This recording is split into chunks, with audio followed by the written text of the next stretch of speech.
Okay, Bismillah ar-Rahman ar-Rahim. Assalamu alaikum, respected colleagues and guests. Welcome to this week's Ummatics Colloquium. My name is Hannah Aisha and I will be your chair this afternoon. The title of today's event is Muslim Disunion in the Era of the Nation State. And this is actually our first event based on an Ummatics Institute paper. So alhamdulillah, we're especially excited for the discussion ahead and welcome to all of our attendees. Reconciling Islam and the nation-state paradigm is a conundrum that occupies much of the contemporary literature on Islamic political thought. And for many, the onset of the Arab Spring a decade ago marked the beginning of a new era of possibilities for an Islamically governed state to coexist within the nation-state framework. Yet within the next 10 years, such hopes would not only fail to materialize, but the region would sadly descend into military conflict, economic crisis, and authoritarian renewal. Even Tunisia, hailed for years as the only clear success story in the region, proved it was not immune to crisis in 2021 when a soft coup ousted the Ennahda party after years of political instability. The question thus remains, is it possible to envisage and achieve lasting, sustainable, and ummatic political change within the nation-state system? Was the outcome of the Arab Spring an aberration due to the unique context of the Middle East, or the only logical outcome of aspiring for, in the words of Wail Halaq, the impossible state?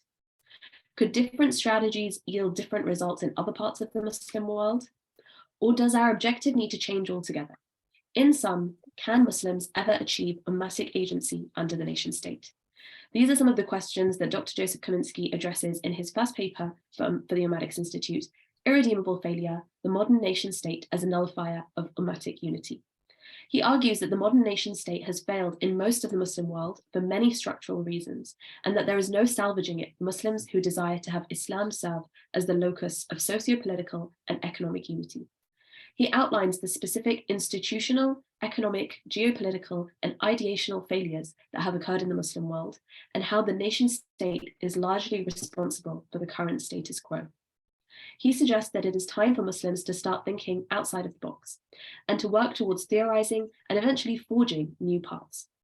As I mentioned, this colloquium is our first event on an Ummatics Institute paper, and the paper can be read in full on the Ummatics website next week, inshallah.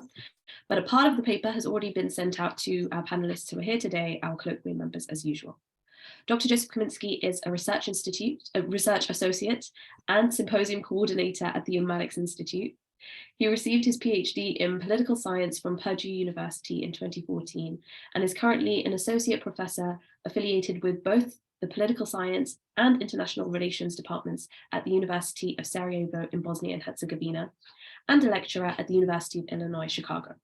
His current research interests include religion and politics, comparative political thought, and new approaches to Islamic public reason.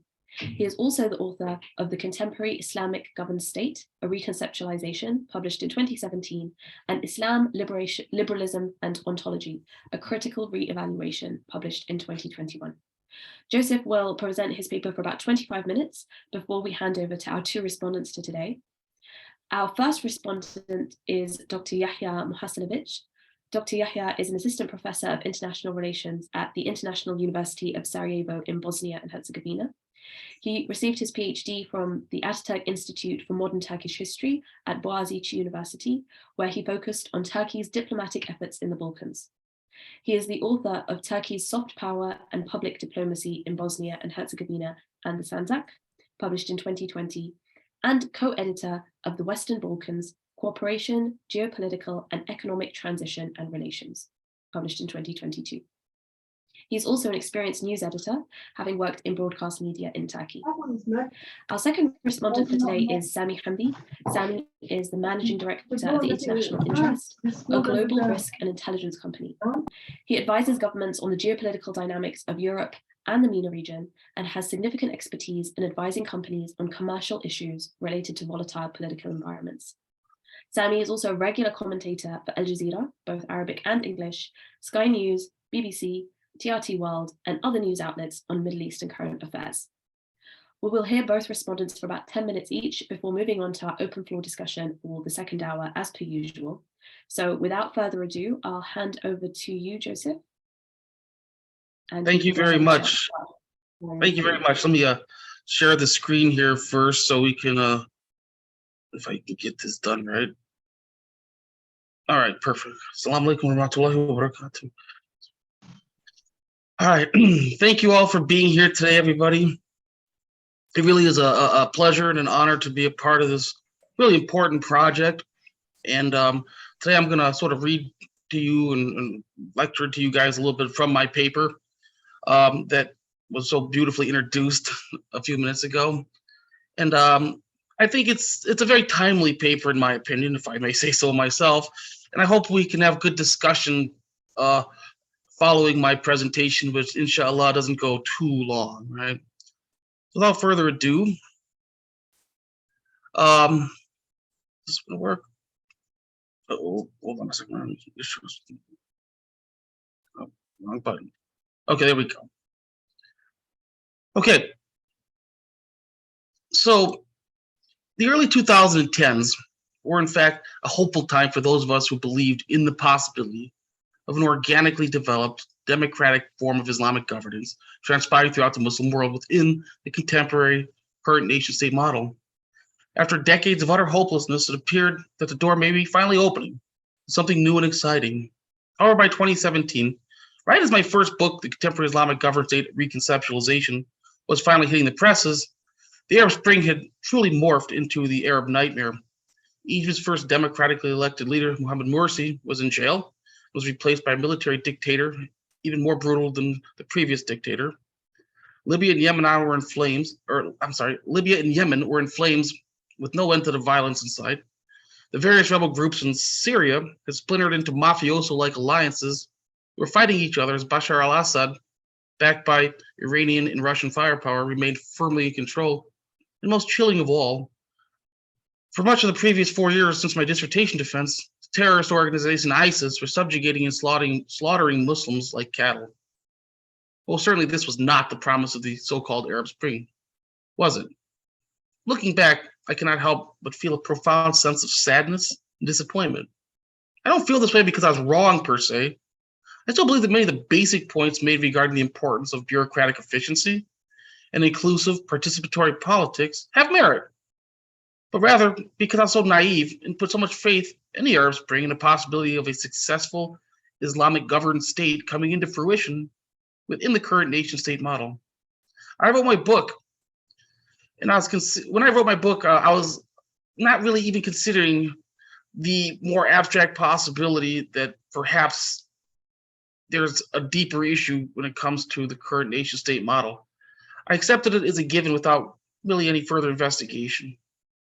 At the time, however, how could anybody possibly foresee the extreme levels of transnational treachery demonstrated primarily by Muslims against the democratically elected Morsi regime in Egypt, or the disaster that would come of the noble liberation efforts against despotic regimes in Syria, Yemen, and Libya, all now marred by rampant tribalism, sectarianism, and brutality from all parties involved? Did anyone really foresee Saudi Arabia and United Arab Emirates siding so unequivocally with Donald Trump and Israel against the democratic aspirations of their fellow brothers and sisters in Islam? I don't think even most cynical observer in 2011 would ever believe that a decade after the Arab Spring, the only unification amongst Arab states would be in support of secularization and American-led normalization efforts with Israel. Today's talk will argue, and it will argue pretty forcefully, that the modern nation state has in fact been an abject failure in most of the Muslim world for many deeply structural reasons. And there really is no salvaging it as an enduring solution for Muslims who desire to have Islam serve as the locus of social, political, and economic unity. This paper will go into greater detail, outlining how we got to this point, along with some of the more specific institutional, economic, geopolitical, and ideational failures that have occurred in the Muslim world, and that the nation state itself is largely responsible. In order for Muslims to reclaim Ummatic agency, it is time, in my opinion, to think outside the box, which means first recognizing that the nation state is, in fact, really an irredeemable failure, and then, after accepting this reality and really internalizing it as a collective ummah, for us to start theorizing and eventually forging altogether new paths that go beyond the confines of the nation state as we currently know it and all the baggage that comes along with it. Okay. So Jonathan Lawrence's Coping with Defeat, Sunni Islam, Roman Catholicism, and the Modern Nation State is a critically important work for those interested in Ummatic thought, even if ultimately his final conclusion regarding a path forward for Muslims is not necessarily representative of it. His book's title, Coping with Defeat, is indicative of what I saw as the overall sentiment regarding the path forward that he believes Muslims ought to take, which is to, in essence, accept defeat and adapt to the demands of the modern nation state in a manner similar to how the Catholic Church did. He concludes that Muslim nation states ought to embark on what he calls a path of soft restoration, or a type of what I saw as Islamic integralism, if you will, in which domestic Islamic bodies are given more autonomy to act within the currently existing Muslim nation states as they are. He comments, quote, policy areas where states can initiate the soft restoration include religious education and lifestyle rituals related to birth, marriages, and funerals, such as licensing clergy to perform circumcisions at home, and in state hospitals, giving imams civil powers to officiate marriages on behalf of the state, and permitting burial without a coffin, end quote. Much of this article that I wrote here that I'm discussing with you today will be dedicated to explaining why the solution proposed by Lawrence, in my opinion, is unlikely to yield the type of soft restoration that he calls for. Despite Lawrence's position, his work nonetheless offers much food for thought for those ummatically minded, specifically regarding his rather unique take on what led to the final collapse of the Ottoman state and the decline of Muslim unity that culminated in the 20th century. Earlier scholarly arguments regarding Islam's civilizational decline and the eventual collapse of the caliphate have revolved around four main shibboleths. One, the cumulative effects of the supposed decline in free thought and independent Islamic juristic reasoning, or what has been termed in the English-speaking world as the closing of the gates of ijtihad. Two, the insufficiency of Islamic economics coupled with irreparably ossified legal institutions that contemporary scholars like Timur Kuran have argued prevented sufficient levels of private capital accumulation, as well as the creation of corporations, large-scale production, and impersonal exchange. Three, the Ottoman Empire remaining too decentralized and agrarian by the turn of the 20th century. And four, the Ottoman Empire simply choosing the wrong side in World War I. These are the four main shibboleths, right, that Lawrence challenges. He, on the other hand, argues the Muslim world's ultimate fracture can be largely traced back to something quite different altogether: the modern nation state itself. He says here, quote, the controversial and inconsistent acceptance by Islamic authorities of the modern nation state, and thus their renunciation of political office holding, has opened up an enduring fracture in Muslim communities worldwide. In essence, when Islam lost its political edge, Muslims lost their sense of epistemic centeredness and unity, and as well, and have thus far not really effectively reclaimed it. With the loss of moral authority vested in the institution of the caliphate, followed by the ongoing usurpation of moral authority of Islam itself as a central organizing political principle in decades to follow, the newly decolonized Muslim nation states were created with a type of genetic birth defect. They were created without any historically recognizable central organizing governing principle. This in turn created power vacuums from the very start.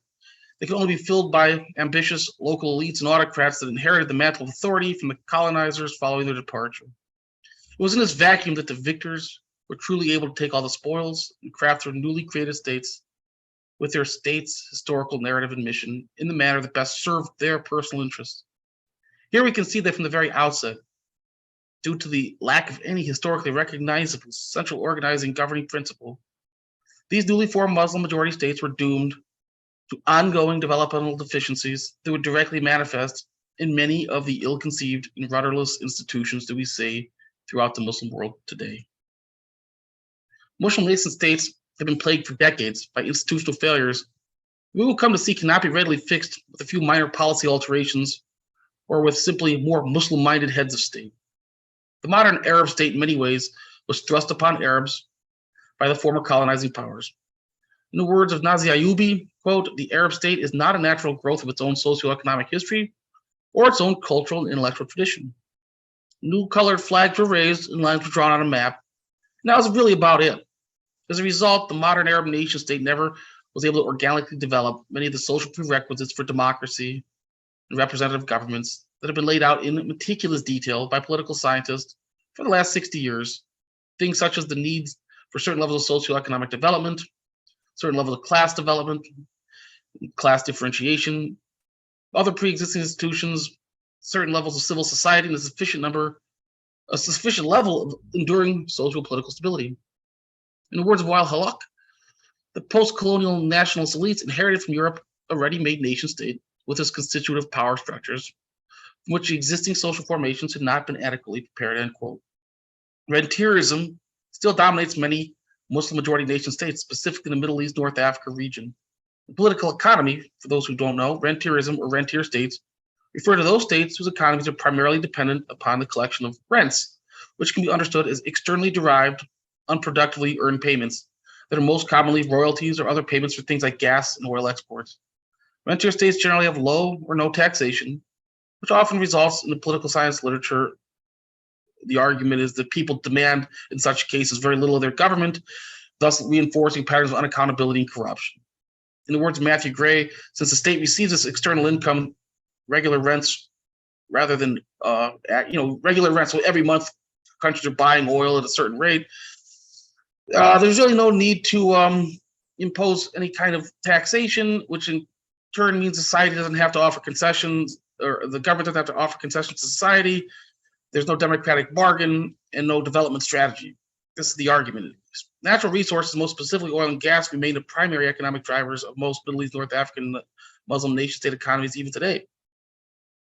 When the price of oil is high, times are good for some. But when the price of oil is low, times are bad for nearly all. There is one exception, however, to this basic reality, and that's that the ruling elites and regional warlords are almost always doing well. Even when things are bad for everyone else, these leaders have taken extreme measures to make their regimes coup-proof or unlikely to be overthrown via mass mobilization and or popular uprisings.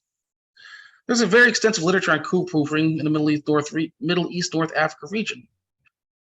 These states are often always the quintessential cases used to explain the process.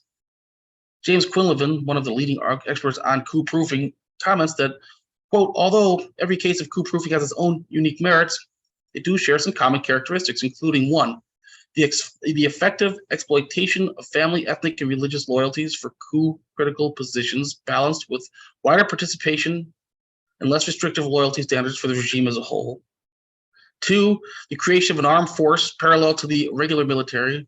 Three, the development of multiple internal security agencies with overlapping jurisdiction. They constantly monitor the loyalty of the military and one another with independent paths of communication critical to leaders.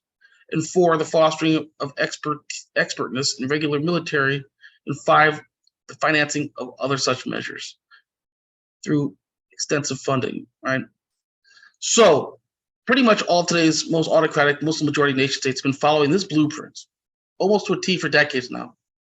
Many of these states, especially in the Middle East, North Africa region, have amongst the highest levels of GDP per capita spent on the military, and unquestioned loyalty is a key prerequisite for military advancement in these same states. This loyalty is often handsomely rewarded. Senior military officers in many of these autocracies receive excellent benefits that include disproportionately high wages and privileged access to a range of goods, services, things such as housing, rare consumer goods, or high-quality medical services. After retiring, many of these same people are given special access to high-level, high-prestige public administrative positions and are lucrative state-controlled business enterprises. In recent years, some GCC states have sought to diversify their economies. However, they've really done so in ways that haven't fostered long-term development. Rather, the allure of places like Dubai lies in their being, as Valley Nasser notes, a cross between Las Vegas, Disneyland, and Rodeo Drive, all set in Arab reality. Globalization has brought high-end shopping malls and the steady stream of tourists to places like Dubai and Manama, but it has yet to bring any meaningful large-scale industrial development. The neo-colonial mode of production remains intact throughout much of the GCC states today. This leads me to my next important point, that ultimately, in modern Arab nation states, neither philosophical individualism nor social classes have developed well enough to allow for the emergence of politics as we see it in Western capitalist societies. one must remember that the philosophical individualism is in fact a product of the European Enlightenment, which is always which is different from Islamic civilization, which has always been more focused upon individual piety and communal obligations. This reality has necessitated these different Arab states adopt varying forms of authoritarian corporatism, primarily in the name of raison d'etat and for the regime's survival, which is the reason of survival. Manu Cheher Doraj eloquently lays out the basics of corporatism for those who are not political scientists here. He argues, and just listen to this closely because it's really, I think, explains it. Corporatist states are often strong, activist, and interventionist in the economic and social life, as well as intergroup interest mediation.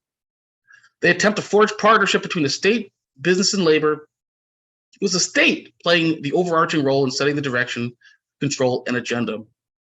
The hierarchical nature of corporatist states renders them as the ultimate judge and arbiter in interest articulation and mediation. They do so by building institutions and mass organizations that are incorporated into the state. By putting their supporters in charge of them, these organizations are often hollowed out and tightly controlled, no longer functioning as representative democratic institutions that they were once advertised. Thus, such mass organizations are often devoid of independence and function as an arm of the state and a tool for the implementation of state policies. This depiction of the corporate state accurately describes the vast majority of today's GCC and Middle East, North Africa, Muslim majority states, especially the GCC states. It supports Mehran Kamrava et al.'s contention that the private sector in all GCC states has for many years been highly state dependent, with business activity closely linked to direct and indirect distribution of government wealth. It is undeniable, especially in the Arab world, that the state plays a central role in determining the direction of labor and business, what is produced, how much of it is produced, and who produces it, often to the detriment of the broader public good. In order to ensure this smooth top-down flow, Arab state leaders will often directly place their guys in key administrative positions in business. This is why individuals with familial connections to the royal family are so frequently put in charge of key industries and business ventures, and even educational institutions in many of the GCC states. As one would suspect, the only ones that can remove these hand-picked people from their positions of power are, of course, the ones who put them there in the first place. Throughout the earlier part of the 20th century, while always controlling ministries and administrative agencies within the state, people closely connected to Arab royal families generally stayed out of large-scale private enterprise. Until the late 1980s, Talal bin Abdulaziz and his son Al-Walid were the only members of the royal family who were involved in business on a larger scale. Saudi royal family involvement in private business dramatically began to increase in the 1990s, however. Many second and third generation princes who held prominent government positions in Saudi Arabia during the reign of successive kings took up private business when they realized that they would have no chance of advancing through the system itself. A similar situation played out in the UAE as well. Only being in the early 2000s did members of the UAE's royal family begin to actively involve themselves in running powerful private and government companies. Out of necessity, modern Arab states are what Ayubi, who I mentioned before, Nazi Ayubi, called fear states, since they cannot survive without repression of force. He comments, the modern Arab state is a fear state that frequently has to resort to raw coercion in order to preserve itself. But it is not a strong state because it lacks to a varying degrees the infrastructural power which enables states to penetrate society effectively through mechanisms such as taxation, for example. And it lacks the ideological hegemony in the Gramscian sense that would enable it to forge a historic social bloc that accepts the legitimacy of its ruling stratum. Extending on Ayubi's earlier assertions about the modern Arab nation state nearly 2 decades later, Salman Said would write that the dominant form of the modern Muslim nation state, what he not so affectionately calls Muslimstans, is what he terms the mukhabarat state, or the police state. Such states, in his words, quote, use extensive intelligence services and systematic torture to prevent popular mobilizations, and that with the help of the global superpowers have been able to discard popular legitimacy. There cannot be democracy, even in this form, without a sufficient level of genuine popular legitimacy. The fierceness of the mukhabarat state is, in fact, ironically, due to its weakness and inherent lawlessness. And little has changed since Ayubi and Said's earlier writings on the topics. Interestingly enough, in recent years, places like the UAE in Saudi Arabia have made efforts to better penetrate society via the introduction of modest taxation. In addition, both have engaged in expansive global public relations campaigns to manufacture, seemingly out of thin air, a new historical meta-narrative and national mission that aims to legitimize the current ruling stratum's claim to power. In the end, these states will never disentangle themselves from the fierce corporatist mukhabarat model that is the core of their regimes, since this is what ensures their regimes survive. They could not even if they wanted to. Without the help of the superpowers, coupled with extensive intelligence services and systematic torture, as mentioned by Said, there will be popular mobilizations that would ultimately lead to these regimes' collapse. The authoritarian corporatist rentier model that has dominated the Arab world in recent decades, as noted in the previous section, has also effectively stifled dissent as well as free thought, free speech, the cornerstones of civil society, which itself is a cornerstone of political legitimacy and any kind of representative governance. What about non-Arab Muslim nation states, though, since they're not all the same? Well, in recent decades, they too have managed to harness the power of the nation state for their own nefarious ends, to the detriment of good governance and ummatic unity. The way this has been done throughout much of Central Asia has been particularly interesting. Rather than outright banning or denying Islam from being expressed in the public sphere, some form of lacyism, many parts of the former Soviet Union instead sought to actively co-opt and denature the more ummatic and emancipatory aspects of the religion in favor of a quietist, nationalist, traditional alternative. However, we will come to see here that there's actually very little traditional about this particular iteration of Islam. Focusing their research on a specific case of the highly secularized state of Azerbaijan, probably the first country that comes to mind when talking about state-led Islamic reform initiatives, Sophie Bedford, Ceyhun Mammadlu, and Shamkhal Abilov convincingly demonstrate that rather than focusing, quote, on physically targeting and eliminating sources of violent extremism, violent Islamic radicalism, the Azeri government has been more keen on establishing an alternative mainstream moderate and dominant Islamic narrative to protect the national Azerbaijani manifestation of Islam. To do this, the Azeri government for the last 2 decades has been focusing on fostering a state-friendly Islam, understood locally as a Nenevi Islam or traditional Islam. According to Gunduz Ismailov, the deputy head of the State Committee for Work with Religious Organizations of the Republic of Azerbaijan, traditional Islam is purely local and opposes Islam introduced from abroad. Most importantly, it is the only choice for the religious policy of the Azerbaijan government, end quote. Traditional Islam was first introduced as a means of blocking, as I said, radicalization in order to protect Azerbaijan's national identity as a secular state, and in many ways mirrors other national counter-radicalization initiatives, though it does so in a less overtly Islamophobic and threatening way. The basic idea here is this: it is patriotic to practice the proper Azeri Islam, so come join the team. You really have no other choice. However, the entire concept of proper Azeri Islam is mired in numerous irreconcilable theological contradictions, which renders the entire concept as devoid of any real meaning beyond the idea that proper Azeri Islam is basically whatever the government of Azerbaijan says it is. And this is exactly how they run. I'm almost done here. I'm sorry. I'll go a little quicker. Yeah, just about 3-4 minutes if that's all right. Okay, so practically so-called traditional Islam serves a dual function. It keeps the state firmly in control of the official and proper operationalization of religion, and at the same time, it mitigates possibilities of enduring dissent and opposition.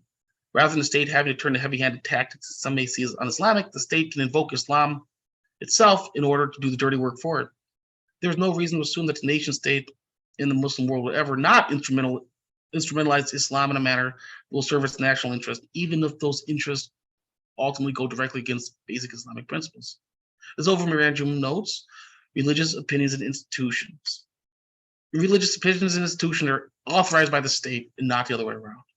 At the same time, if the state is Islam and Islam is the state, then to go against one is to go against the other, which means being both a bad citizen and a bad Muslim at the same time, since they are now one and the same. This type of quietist national Islam described above has already made deep inroads into the Arab world, and there's no reason to assume this trend won't continue. Open dialogue and transnational ummatic unity stand in direct opposition and are a threat to this inward-looking, state-promoted quietist nationalist Islam. So I'm trying to close up here a little bit. So near the conclusion of this essay, I'm here to connect 2 points. The themes here going forward are that of authoritarian corporatism and traditional Islam, arguing that the fusion of these two constructs, supported by the Western superpowers to one degree or another, is the logical terminus point for most Muslim majority nation states today due to their path of historical dependency. The fusion of authoritarian corporatism, traditional Islam, and the majority in Muslim majority states is ultimately wedded by what Wallah and Thomas Parker have called a theology of obedience, which was in a really wonderful Muslim Matters article, which can aptly be summarized in Hamza Yusuf's commentary that, quote, "We do not accept any rebellion, khuruj, against our rulers or our public affairs, even if they are oppressive. This is the aqidah of the Muslims," he says, end quote. Theology of obedience is the logical conclusion of traditional Islam's twisted emphasis on epistemic stability and metaphysics that valorizes hierarchy. This Kisei and Parker comment it is traditional in a sense because Muslims are recognized as the other and meaningfulness of the cosmos. The hierarchy and authority are established, and there's no challenging that. What this means is public dissent today, such as the Arab Spring, is therefore not just a threat to order, but potentially cosmically destabilizing. It seems a bigger existential threat. Their observations regarding dissent as being a threat to public order obviously applies beyond the Arab Spring. What I found particularly interesting in this quote of Hamza Yusuf was describing this quietist position on rebellion as a part of the Aqidah, right? As we all know, Aqidah refers to the foundational creedal beliefs all Muslims are supposed to hold, which suggests that this position is meant for everybody. Of course, his quietist position is extreme by any standards, and due to time constraints, I'm not going to really go into what earlier scholars had to say about this, but if you read my paper closely, you'll be able to see that I make multiple references to show that Hamza Yusuf's position is not the majority position. So in closing here, since I'm really running out of time, citizenship in GCC states is really not predicated on any recognizable concept of individual rights or liberties. And the citizenship in these places really implies quietness and obedience, especially in matters of domestic and foreign policy. And as a result of this, I think that it's time to think outside the box. Considering all the evidence, one can only conclude that representative, dare I even say legitimate Islamic governance transpiring in the Muslim world from within the crucibles of the modern nation state is unrealistic. By the end of 2022, as noted in the introduction, Tunisia's political experiment has already began to fall, and there's no reason to assume that it's not going to only fall further. I would argue, and that's why I'll close up here with, since I really am out of time, that we can see that this type of consolidation is going to be, in my opinion, probably more common going forward. And I would argue that now is this time for scholars and young theorists to start thinking of modes of social political organization outside the nation state model. What I'm not calling for is people to rise up and rebel against their governments and do stuff that's crazy, right? What I'm calling for is for scholars and for young people to start thinking outside the box, because this is a very serious question that I don't think there's an easy answer to. And my paper here is only aiming at getting people to start hopefully lifting the box from their head and start seeing alternatives to the nation state model. Thank you very much. Thank you so much, Joe. Jazakallah khair for your presentation. We will come back to you after the respondents just for 5 minutes, inshallah. But for now, let's hand over to our first respondent, Dr. Yahya. Assalamu alaikum to everyone. My name is Yahya Muhasilovich, and I would like to thank Professor Kaminski for his presentation and for his article, which I enjoyed. It was nice reading it, and I would start from the critical approach. I think it would be more interesting I will try to provide maybe some kind of critique and maybe different angle of the same thematics, although I'm not expert as Professor Kaminski is in subjects of Islam and political Islam, history of Islam, so on and so forth. So my field is more like geopolitics and foreign policy, especially of Turkey. But I'll try to do my best in order to keep this interesting conversation going. So when it comes, I mean, I had a feeling when I was reading the article that Professor Kaminski wrote, that actually all the problems of that concept of ummah, which was existing, which again is, I mean, it is also problematic. We cannot know for sure how that sentiment was strong in the classical Islamic society. Of course, we have some partial informations regarding it. there are different views. Somewhere some are saying that it was like the most important political idea at the time. Some are criticizing, saying that it depended from place to place. At the center, maybe at the core of the Khilafah at the time, it was important, but in peripheries, it was less important. So it is a matter of debate. When it comes to, I had a feeling when I was reading his article that actually that idea of, which is partly true, of course, the end of that ummatic idea or idea of ummah, having like one body, one political body, one religious body, actually started diminishing with the colonialism. I think that is partly true because, and of course, Kaminski and other authors that he's quoting are giving different examples how actually colonial powers intentionally did that, which is also true. And importing those foreign ideas, particularly Western or European ideas, and applying them to the Muslim world has created such a situation with the creation, of course, as a nation state, which is only one part of importing Western ideas to the Muslim world. But I think the process of imports to the Muslim world had started even before colonialism. You have different forms of imports in the past. Some of them are political, some of them are economic, some of them are cultural. But even some imports you can detect in the past that it somehow has shaped even the Islam itself. I would not say the Aqidah, but the way the Islam was manifested. I would remind you the first early days of Islam, when basically Muslim Khilafah spread to the previous Byzantine and the Sassanid lands. How much of practices from the Byzantines and the Sassanids were imported to Islam. So I think that process of importing to the Muslim world should not be starting with the colonial period or with the modern European civilization, and definitely not with the nation state, because even the previous Islamic caliphates were different. All of them were unique. Ottoman period is unique. Previous Umayyad period is unique. Abbasid period is unique, and all of these caliphates, like classical caliphates, were importing foreign ideas, and that was somehow changing even the idea of ummah at the time. My second small angle of view would be, I would start that with the question. My question is the caliphate. How relevant it was. That is I think a legitimate question. I think we often have, me included, some kind of romanticized view of the caliphate as the times when Muslims were united, when they had one belief system, to put it that way. But as you go into the details of the Muslim history, you would see that actually in the past, you had different political systems inside the Muslim world who were challenging the caliphs themselves. Sometimes you will see parallel caliphs, having a caliph in Morocco, in the same time having caliph in Ottoman Empire, and in the same time having those who were claiming themselves to be caliphs, maybe in South Asia or Southeast Asia. So even that concept of caliphate was not so much centralized in the past. That would be my second point.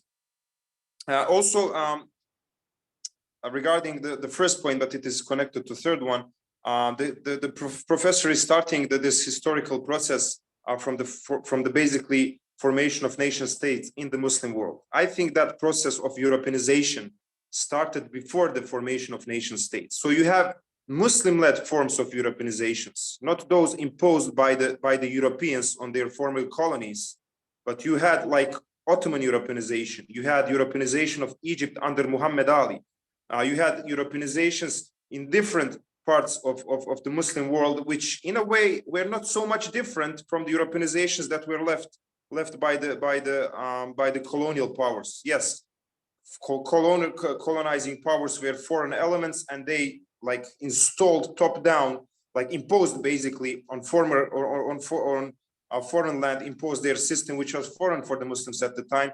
But the same process was done with the same top down method, even by some Muslim dynasties in the past, before the formation of the nation states and during the times of caliphate.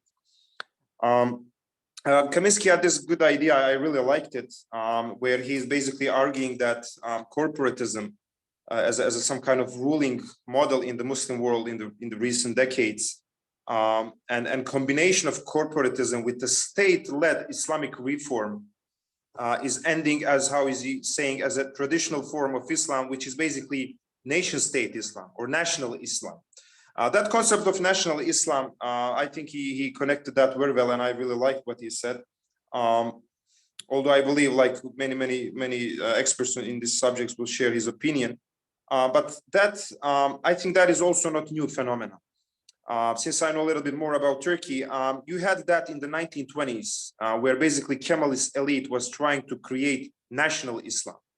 They were so radical in that aim that they were even converted, they even changed ezan into Turkish. So for some 17 years, up until the Democratic Party, which came to power in 1950 in Turkey, you had for 17 years, you had ezan in Turkish, azan in Turkish language. And that form of creating national Islam, I think that is not so new phenomenon. So it is at least almost like 100 years old. And occasionally it was that radical, like it was in Turkish case. Of course, eventually, when state is interfering, especially corporate states, as Professor Kaminski is arguing, interfering in reforming Islam in their own shape, in their own national shape, of course, I mean, we should agree that it will end up in some kind of national Islam, which eventually will probably, of course, lead to the diminishing of idea of ummatics, which I agree with Professor Kaminski. But I would like to also mention the case of Bosnia and Herzegovina. Here in Bosnia and Herzegovina, although there was also aim by the Islamic community of Bosnia and Herzegovina, although it was never that much top down, because it is not state institution, so it has autonomy. So there was this attempt to create some kind of Bosnian Islam as some form of moderate Islam, which would be in line with the European values, which would be more in peace with the European values. But I think the case of Islamic community of Bosnia is a little bit changing the equation here, because it's not the state institution as it is in Turkey, as it is, I don't know, in different Arab countries. But in the case of Bosnia, you have this Islamic community, which I repeat is autonomous, which was created again by the Austria-Hungary as some kind of unique Bosnian institution, which will be dealing with the matters of the Muslims. And Austria-Hungary was not interfering so much. So they basically, even then, they give some autonomy to these institutions, although there were some attempts during the communist times where communist government was trying to interfere with the policies of Islamic community, but they always kept their autonomy there. Even after the war, for the last 30 years, there is almost non-interference from the state, because Bosnia, in a way, unfortunately, is a failed state, and the state does not have capacities even to interfere in the issues of Islamic community of Bosnia. But despite that fact that they have that they enjoy a huge amount of autonomy, still that somehow pushed them to create some form of national Bosnian version of Islam.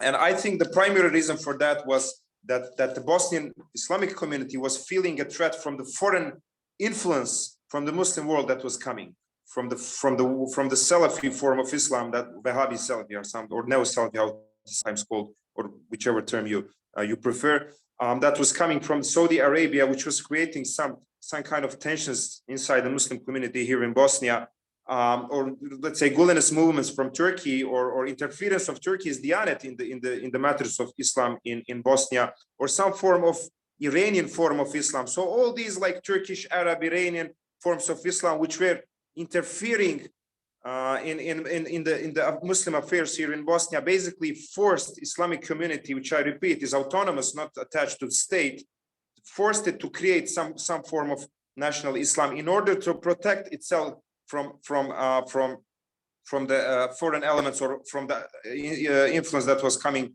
from outside. Yes, Bosnia is also. Yes, Dr. Helper, if you could just wrap up in the next 2 minutes, just coming to the end. Okay, and my last point, it is regarding the Hamza Yusuf. We had like strong debates here with Professor Kaminski while he was here in Sarajevo regarding Hamza Yusuf. I mean, we disagree a lot about him, but of course, I appreciate the point that Professor Kaminski is having. So he quoted basically Hamza Yusuf when talking about obedience as a part of Aqidah, where you are forbidden to basically go against authority. and that is part of Muslim Aqidah. But later in text, he quoted other Muslim authors who said it depends. It depends on occasion. It depends on situation, whether you're allowed or not allowed to be disobedient to authority. So I think that is the official point of Islam, and Professor Kaminski in his presentation actually said that. So that was my small comment there. So thank you very much. Thank you so much, Dr. Yahya, as well for finishing on time. We'll head over then to Sami, if you are ready, inshallah, for your response.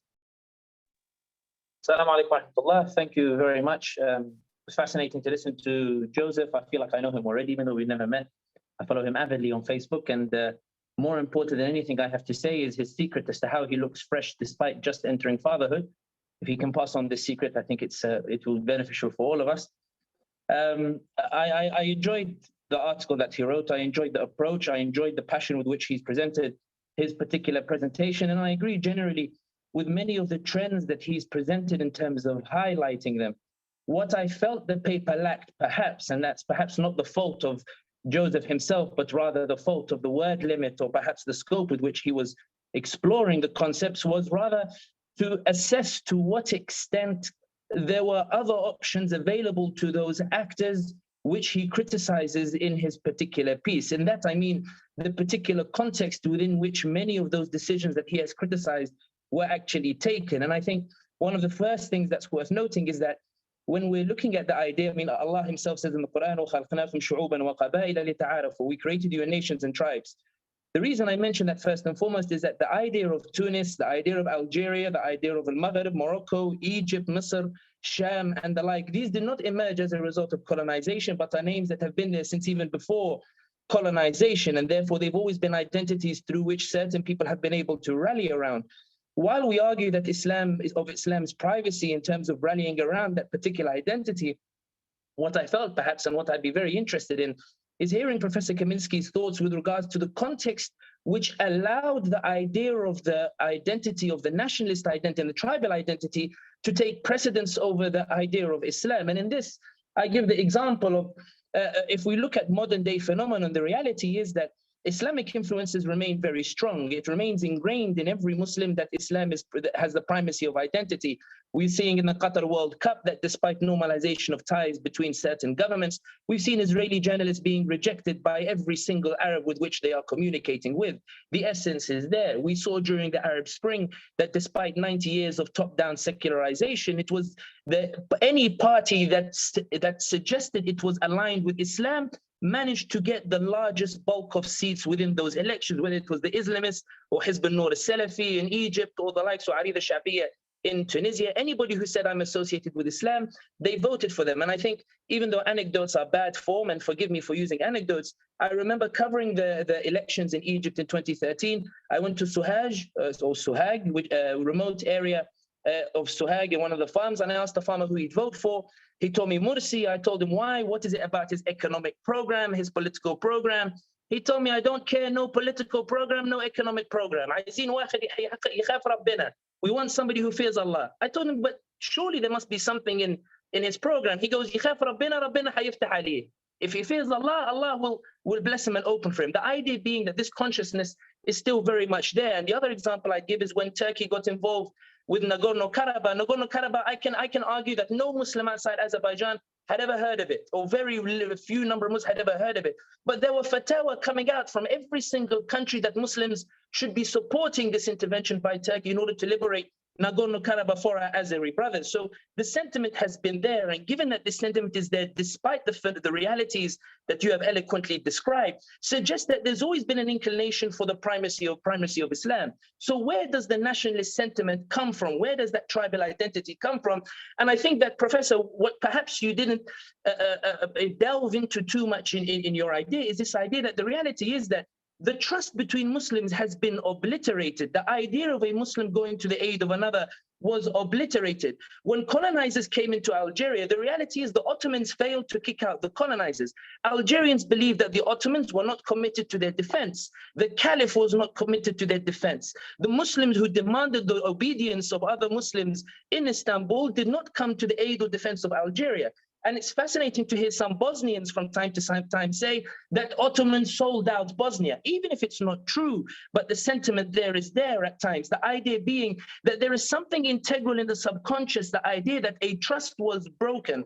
The willingness of the Muslim community to give that trust has been clear. When Bourguiba was fighting for independence in France, Bourguiba in his letters was writing, if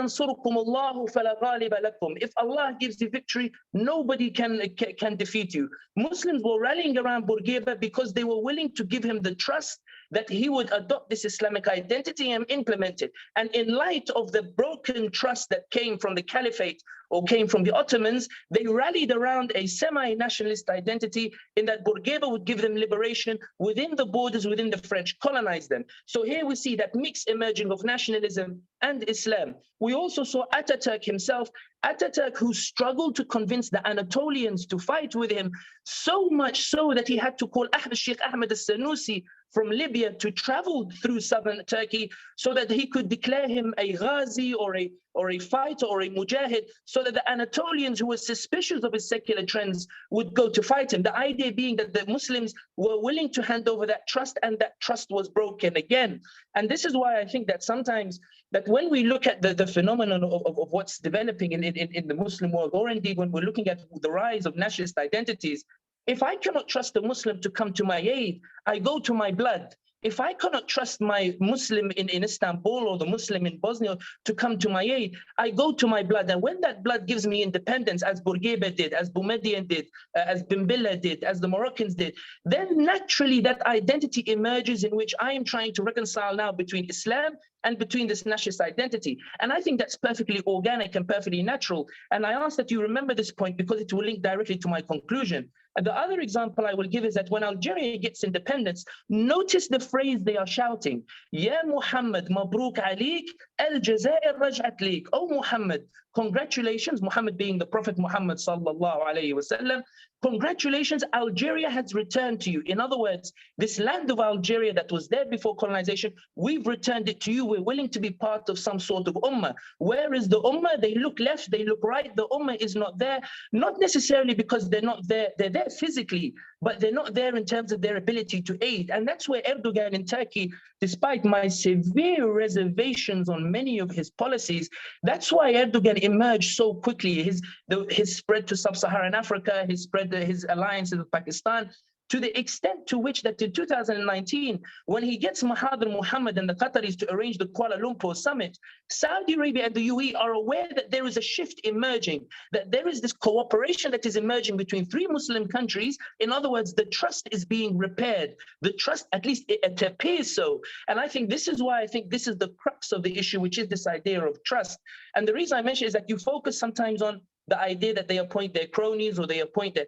But if I throw back to Professor Kaminski, may Allah forgive me for comparing Tahnoun bin Zayed to Amr ibn al-As, but the point being is that Umar ibn al-Khattab or Abu Bakr as-Siddiq said that the Arabs would not follow anybody but Quraysh.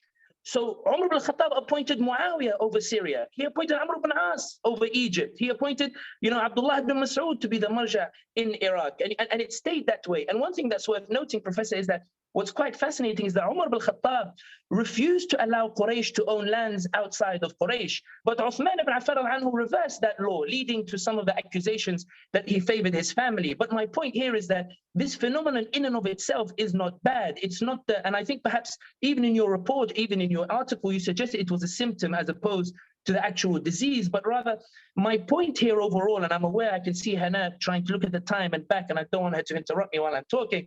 But the point being, and I'll be very swift with this, when we're looking at the emergence of these nation states, I think they are a natural phenomenon. Where I disagree perhaps with you, Professor, and I hope you will forgive me for this, is the optimism of the trajectory. I feel you are pessimistic about the trajectory, whereas I feel I am more optimistic. The lands were under colonization and they became independent. The effusion of national Islamic rhetoric was a natural phenomenon in light of the betrayal of Muslims to Muslims. And I think just to emphasize this particular point, remember that despite the Sanusi movement in Libya, which is a very good case study, were fighting the Italians who came into Libya. The Ottoman Sultan in the 1910s, after Sultan Abdul Hamid, orders the Sanusi movement to attack the British in Egypt.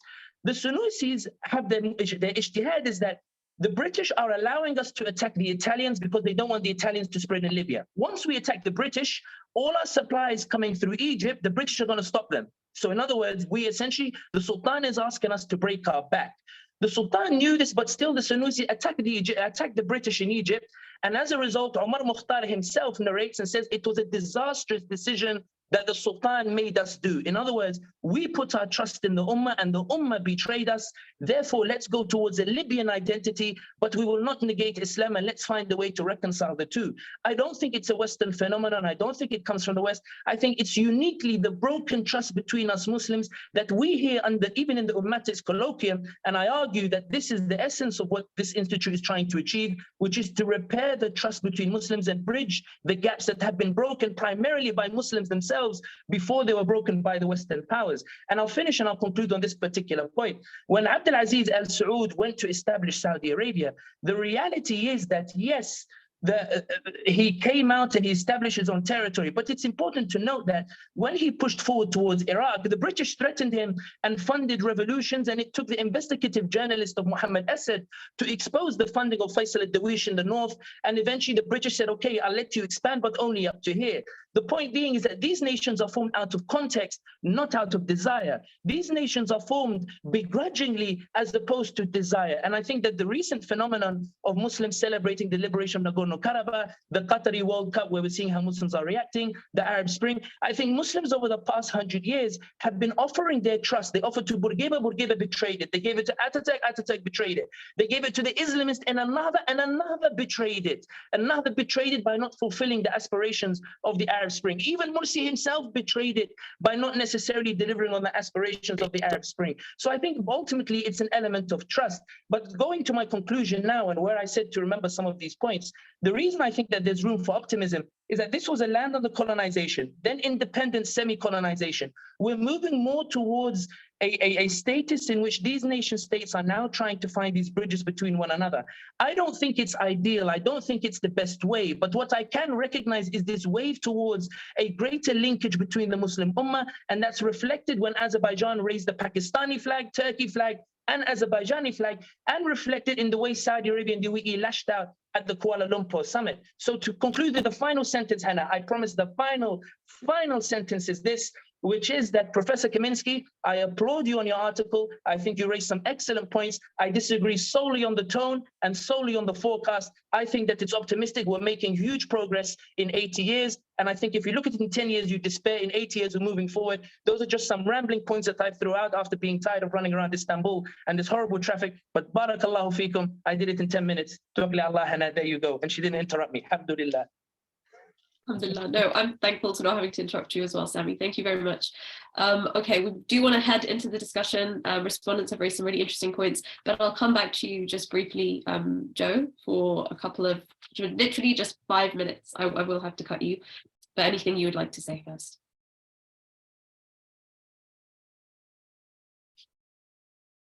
I think you're muted, but... Yeah, okay, now I'm unmuted, I think. Well, I really appreciate the comment from both Professor Wastilovich and from Sami. Those were a lot to think about. And I'm probably not going to be able to address each specific question because I can't remember because there's so much to discuss. But I'll start, I think, with Sami's point, and then I'll move to Professor Wastilovich, what I can remember at least. I think what you mentioned here is interesting to think about in the sense that you're right, we do see Muslims still finding ways to identify with each other, despite the barriers that the nation state puts upon all of us, right? And I think that is something to be optimistic about. But the point of my paper, I think, was to sort of argue that the nation state itself is going to continue to make efforts to reshape and keep that in a box, right? To not let the Muslims get too unified. And this is I think the point I'm trying to make in the papers is going forward with increased surveillance technology, right? With more repressive state apparatuses, it's going to get more difficult. So while the Muslims' hearts may be longing for each other in a more transnational unified sense, the states are going to seek to control that more and more from getting out of their ability to handle. And I think that's what I'm talking about with this rise of traditional Islam, right? The state is going to have to move more into controlling the narrative so it doesn't get beyond their control, if that makes sense. So I think there is room for optimism, definitely. But I think that this is why the optimism comes from trying to think of ways beyond this nation state model. And I'm not talking about, different tribal identities, different cultural identities. This would exist. This ought to exist amongst the Ummah. No, I'm not, please don't, nobody should misunderstand me saying I'm calling for some kind of homogenous one culture Islam, right? The multiculturalism with Islam is a beautiful thing, and nobody's calling for that to be changed. But what we're talking about specifically is the formation, the model of the current nation state, I think needs to be challenged. And I think you're right. When the Ummah sees failure from their leaders, they turn inward looking for local answers, right? And those answers aren't always conducive to Ummatic unity. So indeed, we need leadership, and we need some type of ability to confront the challenges of the increasing surveillance state. I think this is the real thing to think about. These Arab states have really gotten good with coercive technology and with monitoring people with the help of the Israelis, right? Some of the top firms in the world that do surveillance are coming out of Israel. Surprise, surprise, right? And I think that this is the challenge that's going to continue to confront us. I don't see the nation state wanting to let things get out of their control. And I think that's my pessimism more so. Does that make sense the way I explain that? I hope you can sort of get what I'm saying. That's Professor Mosilovich's points. I think that you're right, that we did see the foisting of nationalism prior to the fall of the Ottoman state. You're correct. This was happening before in other forms. But I think the point of my paper is that this process really started to accelerate with the fall of the Ottoman state. And it became more and more, as the ball gets rolling down the hill, it starts rolling faster and faster and becoming more, there's more mass to it. And it becomes more difficult to contain. And I think I'm out of my time here, so I don't really know what else to say, but I'd like to open the floor back to the rest of the audience here, because I'm trying not to go over. But thank you. There's so much to think about. I need a lot more time to really give proper answers to all these really important points you guys brought up. Thank you, Joe. And inshallah, I'm sure some of the points that both Sami and Dr. Yahya mentioned will come up in the conversation. So hopefully you can get a chance to talk about some more of them as well. Okay, we have some hands raised. We have questions in the Q&A box already. But just a reminder as we start that if our panelists can obviously raise their hands to pose their questions directly, please try and keep your questions succinct and concise so that we can get through as many people as possible. 2 minutes maximum, please. Attendees, you can also raise your hand if you'd like to ask your question directly, or you can use the Q&A box. And also, I've seen that some people are starting to use the chat box for just general discussion. So if there's just other thoughts that you would like to share, other comments, feel free to use that and engage there as well, inshallah. Okay, we'll start with a couple of the questions from the panelists. We'll go first to Dr. Hiba. Assalamu alaikum, everyone. Welcome. Hope you are all well. I just have a few comments to engage with the three speakers so far. The first thing is talking about optimism and pessimism. I think that mentioning the Arab Spring, we should think about hope. It was an inspiring moment, and I think it's not only about hope, but it's also about optimism and passion. And I think it's not only about defining the state or redefining the state, but we should also consider how are we defining politics according to an Islamic perspective. Are we going through the definitions of politics a la Western thought and then taking it from there and then criticizing, using it in the critique? Or are we trying to introduce not only a new vision of the polity generally, but also about our definition of politics as not separated from reason, but not also separated from passion? So I think this is important, and it's an important starting point to include the Ummah and talk about how people take decisions. And I was intrigued by the nice person from Sohag who told you that if he fears Allah, everything will be fine. I mean, this is too simplistic, but at the end of the day, it carries this notion of that passion and a belief and faith can also change a lot, and this is what we saw in the Arab Spring. The second thing is that I think that what we are facing through the presentation of Joseph, actually, I tried to see through his presentation.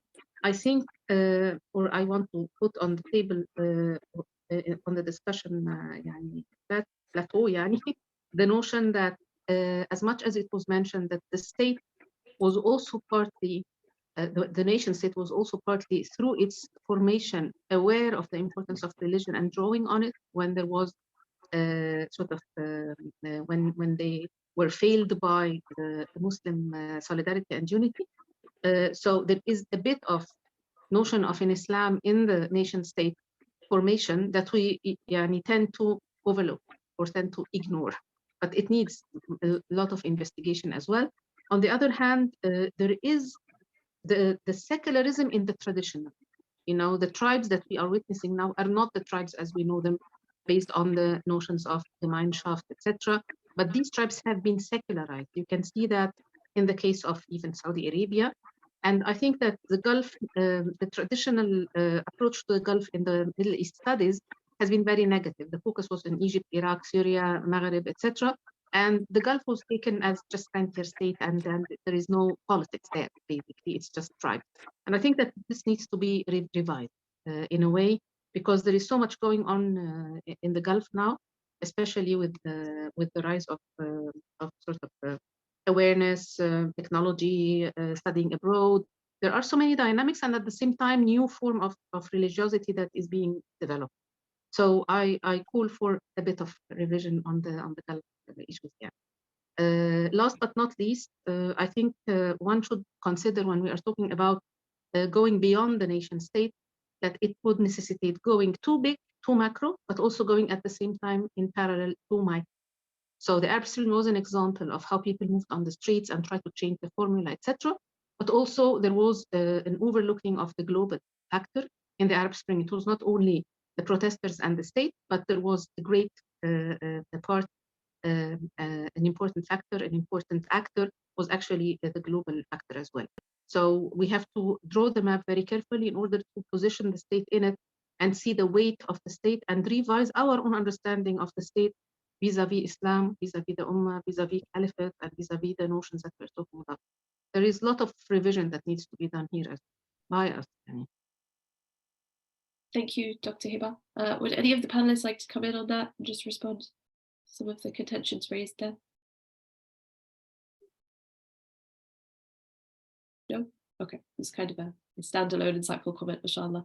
Okay, we'll go to Ibrahim and then we'll go to some of our attendees who have their hands raised. 2 minutes, please, Ibrahim. Yes, so it's a thank you firstly for the presentation and the responses.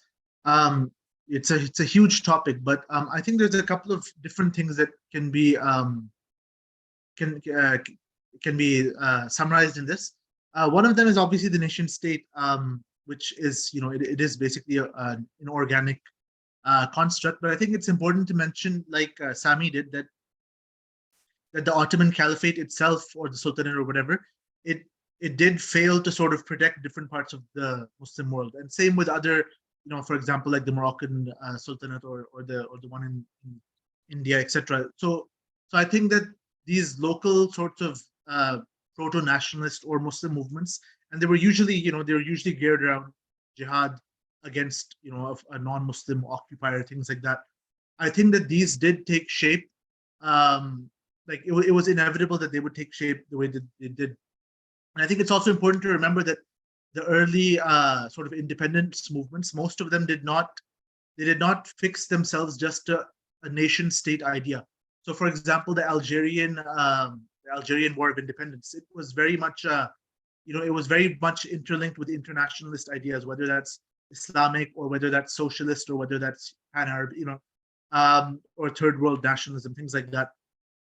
And I think that I think it was probably only around the 1970s that the regimes in these nation states, they started consolidating around that nation state rather than around international things like pan-Arabism or pan-Islamism and things like that.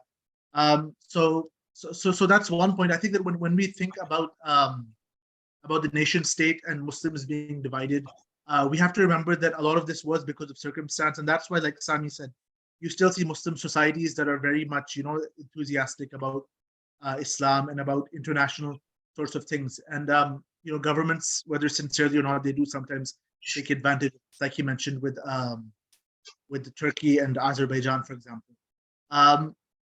The other thing I wanted to mention was I think Yahya mentioned correctly that there are different indigenous sorts of approaches to Islam. Like it's not a monolith. But I think that the big challenge that we face, at least now, particularly after the war on terror and the Arab Spring and the government responses to it, is that governments are now increasingly trying to define Islam as subject to the government. So when a government says, like, for example, Turkish style of Islam, or a Pakistani form of Islam, or a Bosnian form, etc., etc. They are usually they are not referring to an indigenous sort of Islam as it's practiced here, but rather Islam as opposed to an international ummah type of thing. And this thing has been going on. I think Central Asia is probably the best example of it. They have that in Uzbekistan. They've had it for a long time. Yes, I'll just wrap. Yeah, I think that is probably the biggest issue. Even more than nation state, I think it's state. Even if it was, if it was not a nation state or some other form of government, I think state direction towards Muslims and trying to subject Islam to the state rather than vice versa. I think that's the biggest challenge that we face. Thanks. Thank you. Any of the presenters want to come in on that? Everyone's thoughts on indigenous Islam? So, yep, Sami, go ahead. Just one particular point. I am wary, and one thing that I really liked about Professor Kaminski's piece was that there was very little reference to these different ideological trends within the context of what's taking place and what's unfolding. And I think that was a correct approach. I know it's come up a few times now in this particular discussion, but I think that it's important to note that the Sunusis were considered Sufis, and yet they fought very hard for the Ottoman Empire, for the idea of an ummah. And those who were considered much more of the Salafi trend as well have a history as well of fighting for some sort of ummah concept. And I think that one of the things that's worth noting, and why I argue rather controversially that it's irrelevant, these particular ideologies, is because despite the imposition of a nation-formed Islamic ideal, if you go to Uzbekistan or Azerbaijan or these former Soviet states and you catch one of the Muslims in private, everybody is aware that it is a false version of Islam. You will never find somebody who actively believes in it. And I think that's clear. And I think that that reality naturally relegates or means that these different ideologies, or talking about it in these terms, does not necessarily provide any particular benefit. And that's something that I would commend about the particular piece itself. Can I add also something? Yeah, go ahead, Dr. Yahya. I think, one of the reasons why I would not put all blame to nation states. I think that is general lack of interest regarding the Islam, which is also causing this idea of ummatics to diminish. Nation state is a just platform on which it is reflected. So any form of multilateralism in the Muslim world, you would see that actually is not successful, whether it is pan-Arabism or any kind of pan-idea. Whether it's pan-Arabism, pan-Islamism, pan-Turkism, or whatever, is not successful because elites who are leading those nation states, it could be kingdoms, it doesn't have to be nation states, but the lack of interest that they have for some sort of integration with the different Muslim communities, I think is what is the actual problem here. So imagine we don't have nation states on European model, but we have some forms of kingdoms. I think the outcome would be the same. Thank you. Okay, let's go to some of the attendees because I want to get them involved in the discussion. Hamza, Brother Hamza, we'll go to you first.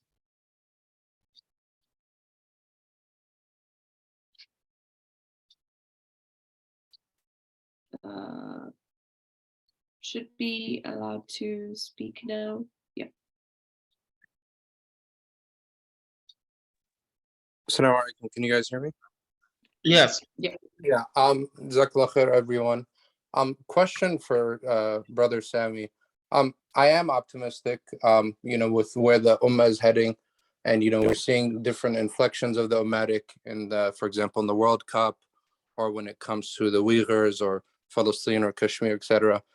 But my question is, and this is specifically what I've noticed with a lot of Arab Spring activists and dissidents, is the language that they use, the vernacular that they operate within, is not really Islamic. So I still see them as allies, right? I see them as allies. These are great people who are, they take issue with these autocratic regimes and what have you, but the vernacular they use is very well within the status quo.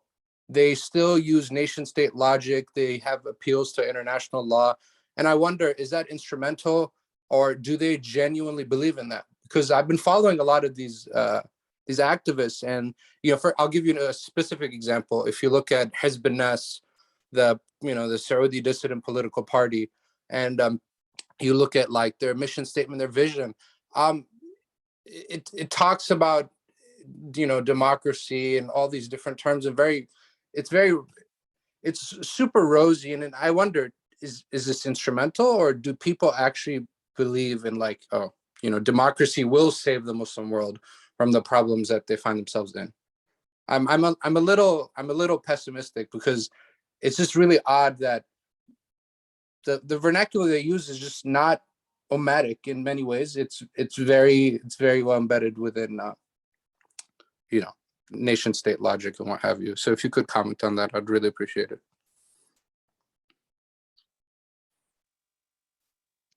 I think that's it's an interesting observation. I think that let's flip it a little bit. Let's imagine that you are, Rashid al-Ghanouchi, or you are Ibrahim Munir, Allah yarahmuh, who recently passed, of the Muslim Brotherhood in Egypt, or Muhammad Badia. The reality is that at some point you need to have some sort of local support through which to be able to impose anything. And I think that one of the things that we forget about the Muslim Brotherhood was their ability to actually become transnational. And one of the reasons that Saudi and the UAE panicked was that they believed that somehow that the Islamists or the Muslim Brotherhood being delivered to power in Yemen, in Egypt, in Tunisia, etc., essentially meant that there was suddenly now this transnational body that was taking place, with Egypt being as its center. And they weren't far from being wrong. I think that it's important to remember that when the Algerian Islamists fell apart, it was the Egyptian Muslim Brotherhood who very publicly resolved their differences and gave authority to one group over the other. It was seen as being this transnational organization that provoked the Algerian government into action, into actually starting to crack down on them, which reinforces Professor Kaminski's point about the nation state trying to restrict any form of transnational organizational movement taking place. The reason that's relevant is because it goes directly back to your question. If you're in a position whereby you're seeing that the transnational way is being cracked down and brutalized very easily by the various different systems that Professor Kaminski has highlighted in his particular article, it's very natural to go towards the local and talk within the local domestic dynamics, local nation state dynamics. If you're in Tunisia, for example, to go to Sidi Bouzid and rally the tribes of Irgab and in Maknasi and these places, to go to Tatawin and speak in their language, in the hope that in 2014, for example, one of the ways that Ghanouchi managed to prevent himself going to prison and Ennahda being arrested by Sibsi was that they mobilized the whole southern provinces of Tunisia to the streets to essentially start protesting and telling Sibsi that we're going to riot if you do anything to Ennahda. And Sibsi was forced to enter with them into a coalition. The point here being is that while I appreciate the abstract arguments, while I appreciate the sentiments that you've described, I do understand, and where I am, it's not that I have a firm position. In fact, a lot of this, and I think what Professor Kaminski highlighted as well, the idea being that I'm highlighting a reality and trying to come to a conclusion about it, this idea that if you're in a position in this reality, in this context, what decisions are available to you? What decisions do you do? And I think that in the context of the Islamists or the Arab Spring activists, it was like, look, Erdogan is not going to deliver me to power. He's not going to come flying in from Istanbul and send Bayraktars to deliver me to power. I have to focus first and foremost within the framework within which I'm operating in. I have to adopt, and I'm going to go a bit far with this, and I hope eyebrows don't get raised by Professor Uwaymir and the others, the idea being of the Prophet Muhammad ﷺ looking for tribes to support him, to back him, because he knows that there's war coming, he knows that there's aggression coming. I think that it's a perfectly natural phenomenon and not necessarily something to be pessimistic about. But to conclude, and I'm sorry, Hannah, I can see you reading the worksheet and touching your face everywhere and stuff. But I think that the point here is that I think that it's a perfectly natural phenomenon. I think where the Islamists in Tunisia failed was that they took it too far. When they were delivered to power, they were not convinced by the power, by their base or the ability of their base to keep them in power. They took it for granted, and they went and made concessions to the extent that when Said eventually overthrew them and toppled parliament, now they have found nobody to deliver them to power because nobody believes them anymore. But I think that if we approach it from a more, the final sentence, if we approach it from a human perspective, I think it makes perfect sense. Okay, I want to kind of stay on this issue. It seems to have elicited some reactions from the panelists. So I'll come to you, Dr. Anjem, to share your thoughts on this issue, and then perhaps Mustafa as well. Okay, so Bismillah, alhamdulillah. To be really quick, Sami, I want to say, first of all, of course, I think that the optimism that you're insisting on, I think that there's no reason to think that that Joe doesn't have it, right? It's really, are you really saying to have optimism in the status quo, in things as they are, or are you saying that there ought to be optimism because things can change? I can't understand from your comments which way, but more importantly, I want to go back and look at some of the earlier comments you made about the betrayal, the theme of betrayal by the Ottomans or by other Ummatic sentiment. You see, in any political life, and that's part of being historian and a political theorist, is that every day what you read about is tensions, and which are often seen as betrayals. Do Americans not feel betrayed by Joe Biden or Trump every other day? Yes, they do.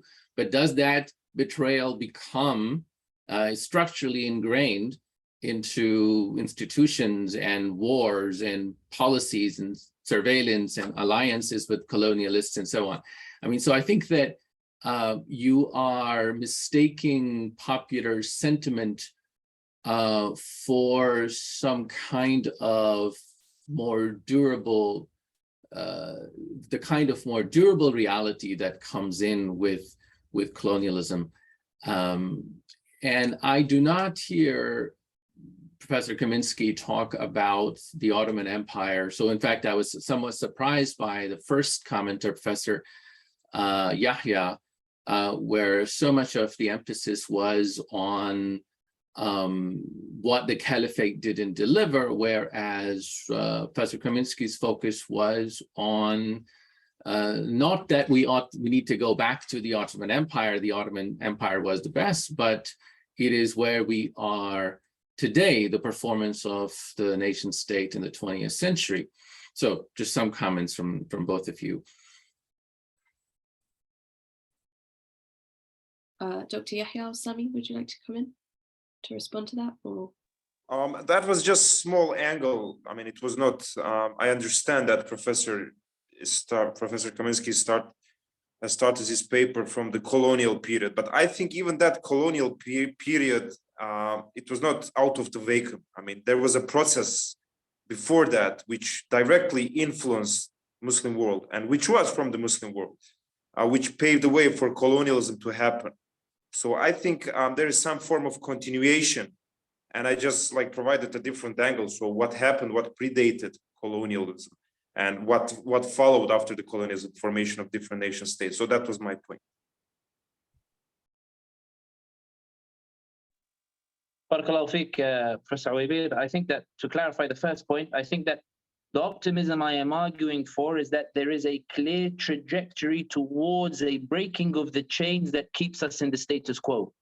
Whereas before, the chains were clearly there in terms of colonization, and then some of those chains were broken, and we entered what I call semi-colonization, in which we have official independence but unofficial colonization.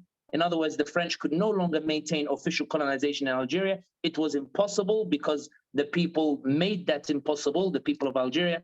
But you had semi-colonization via the economies, via the propping up authoritarian regimes. Then we go to the Arab Spring, which is a further breaking of the chains. through which the people are demanding something different, or otherwise we go into chaos. I think Libya is a reflection of that. Yemen is a reflection of that. Even Tunisia today is a reflection of that. I think that Erdogan is a side product of that. He is he has the legacy of Erbakan and Adnan Menderes and those people before him. So the point being is not that optimism in the status quo, but optimism that there is a phenomenon of a breaking of chains, albeit maybe not necessarily at the pace that perhaps many of us desire, or perhaps even in the form. And this is why I mentioned the 2019 Kuala Lumpur summit, not because it was about to bring about something so amazing, but rather that the lashing out of Saudi Arabia and UAE reflected a fear on their part that there is some sort of pan-Islamic body emerging that threatens their protection of this status quo of a nation state. And I think that's where the optimism lies. And I genuinely appreciate you giving me the opportunity to clarify that. In terms of the second point, in terms of talking about this idea of betrayal and mistaking popular sentiment, I think that what's important to highlight is that when we look at Erdogan's spread today, or his influence or the resonance that he has in the Muslim world, even though I believe he's a very, very flawed model, it's important to highlight that the arguments against Erdogan in Libya or in Saudi or in etc. is to try to rewrite the Ottoman narrative, to suggest the Ottomans were colonizers, or that the Ottomans, because there is this sentiment that there was this sort of belonging, sense of belonging in these areas to the idea of an Islamic entity. And the closest that we have to this Islamic identity in recent times is the Ottoman Empire.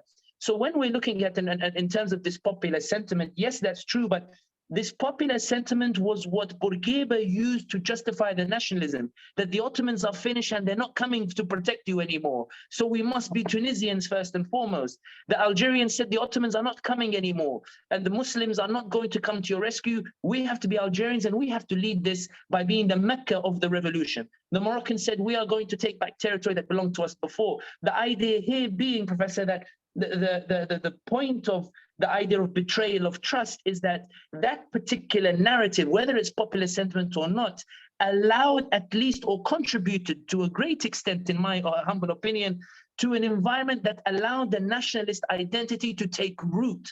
Because I believe that for those who read the records, and it's fascinating, I do recommend the book Road to Mecca by Muhammad Asad, because he meets with Umar Mukhtar and he meets with Ahmed Sanusi, and he talks about their mentality at the time in which they are fighting for liberation.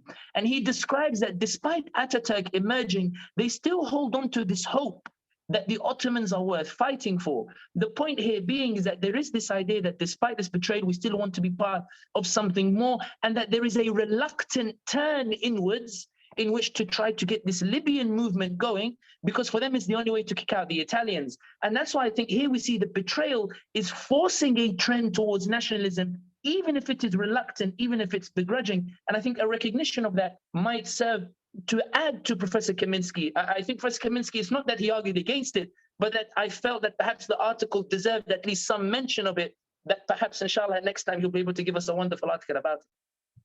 Inshallah. Thank you. Let's go to Mustafa. I think he was wanted to comment on this point. Yes, I would just like to push back a bit on Sami's argument that that the nation state came out organically. I think we're conflating here between nationalism, which is an ideology that supersedes the nation state in the Middle East. So nationalism comes from the French Revolution, talking about nationalism. So nationalism was under the Ottoman Empire. Those nationalist sentiments did exist. But to say that this would naturally manifest itself into institutions and borders and regimes that only aim to survive, to preserve their authority, I think that would be an overstatement. So yeah, I would still say that the nation state is primarily a post-colonial project. It's not something that has organically formed from the Muslim sentiment. And if we were to say that it has come from an organic Muslim sentiment, then it certainly does not preserve Muslim interests. And if we were to have the agency to form something else, then we should look beyond the nation state. When we talk about the failures of the Arab Spring, it's also because that we have only, or those political actors that took power have only operated within the nation state. And the nation states as political entities primarily aim to survive. They primarily aim to preserve themselves. So if naturally a bunch of states exist and they all want to preserve their powers, that's just from like basic neorealist theory, if you may, then naturally they will ally themselves against those who try to take their power away.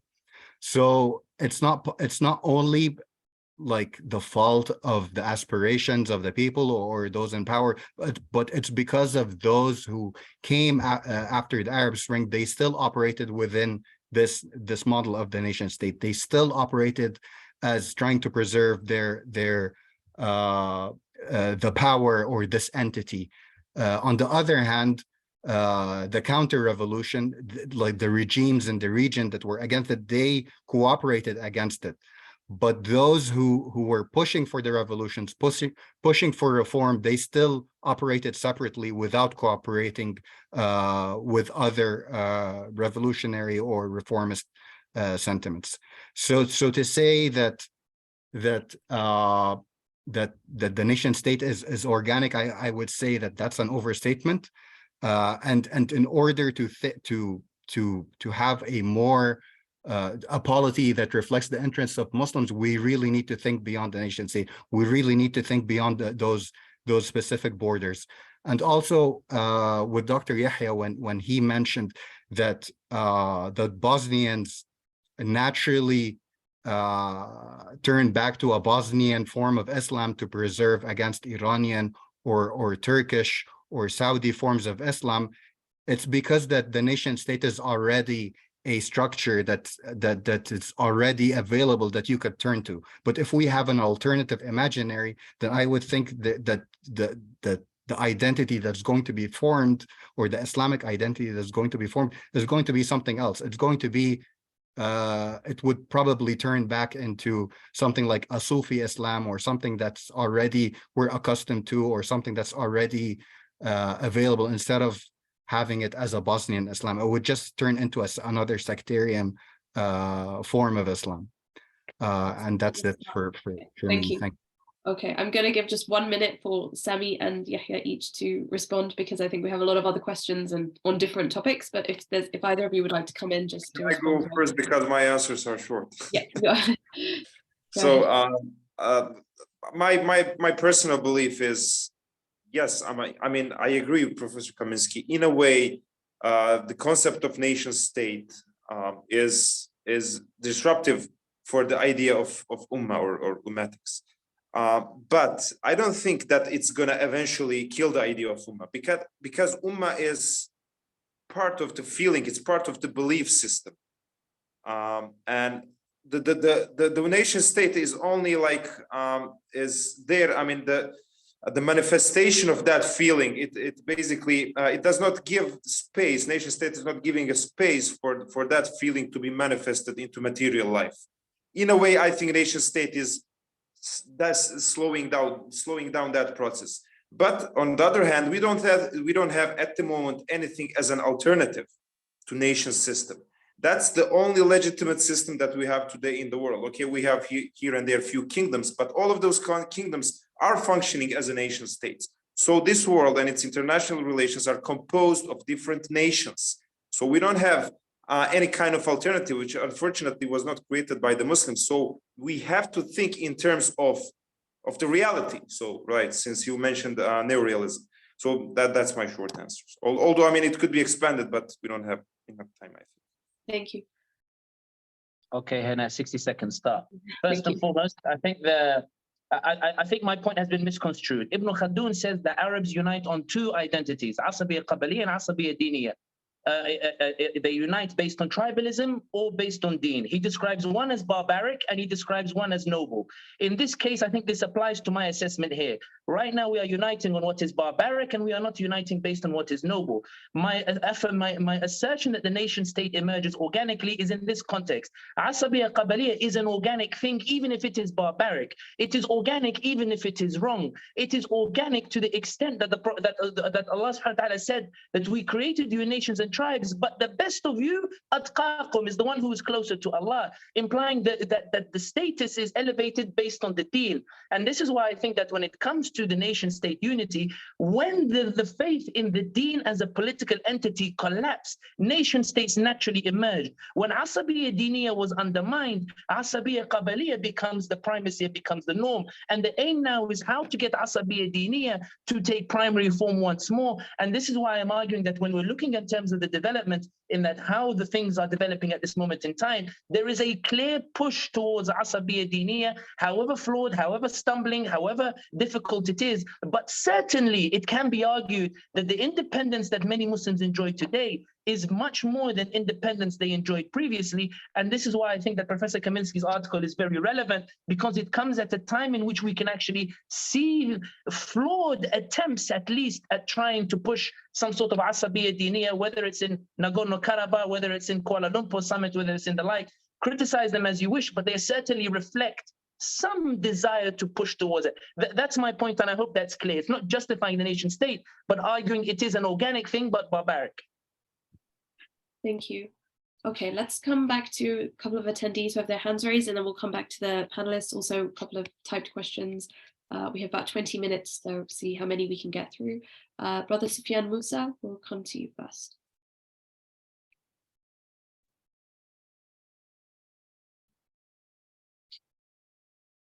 Hello, am I heard? Yeah, we can hear. Okay, thank you very much. Thank you to all of you for this program. It's a wonderful program for the Ummah. I have a question for Professor Kaminski, and then Professor Yahya, and then also Sami could also come in. So basically speaking, from what I've gathered so far, I think the nation state is seen as a barrier, to a unified Ummah. And then to be specific, when it comes to the ignition, towards a unified Ummah, for example, if you take the Arab Spring as an example, when it happened, we saw some sort of players coming in to exploit the situation towards, forming a unified Ummah. For example, we saw Islamists, coming in from Egypt, from, we mentioned, someone mentioned Tunisia, Algeria, and all that.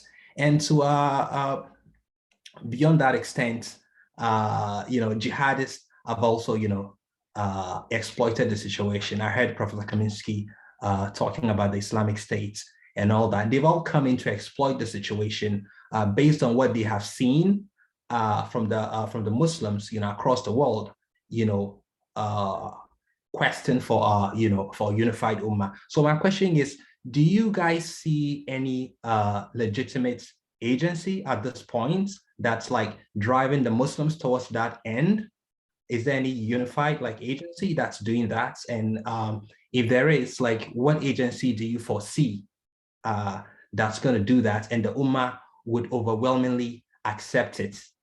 Yes, that's my question. And to Sami specifically, Sami mentioned about the euphoria, the optimism among the Ummah. That is true. You could see that. Whenever there's an attack, for example, on Palestine, you would see Muslims across the world, expressing support and anger and all that. But beyond that status quo, do you see any concrete steps or hope towards a unified Ummah beyond the expression of of support? Do you see any concrete steps? That's this is specific to Sami, but the first question is for Professor Kaminski, Professor Yahya, and of course, if Sami could come in, that would be awesome. Thank you very much. Thank you. Joseph, we'll come to you first. Oh, you're muted. Who's first? Me. Okay. Is it me? Oh, sorry, I said Joseph, but I think he's. Oh, yeah. Well, I was just saying, thank you for coming, Sufyan. It's great to see you. Sufyan's one of my students at IUS, and he's one of our terrific students from Ghana, I believe, right? Okay, to answer your question, it's a great question you posed, because the agency that seeks to do what you're talking about is our project with here at Ummatics. We're basically aiming to help raise the awareness and consciousness going forward about Ummatic unity. And that's why this project has a long-term vision and a lot of people that are now a part of it. And we're hoping we can raise awareness and we can get more young people like yourself interested in these questions, because I don't think there's an easy answer to any of these things we're posing today.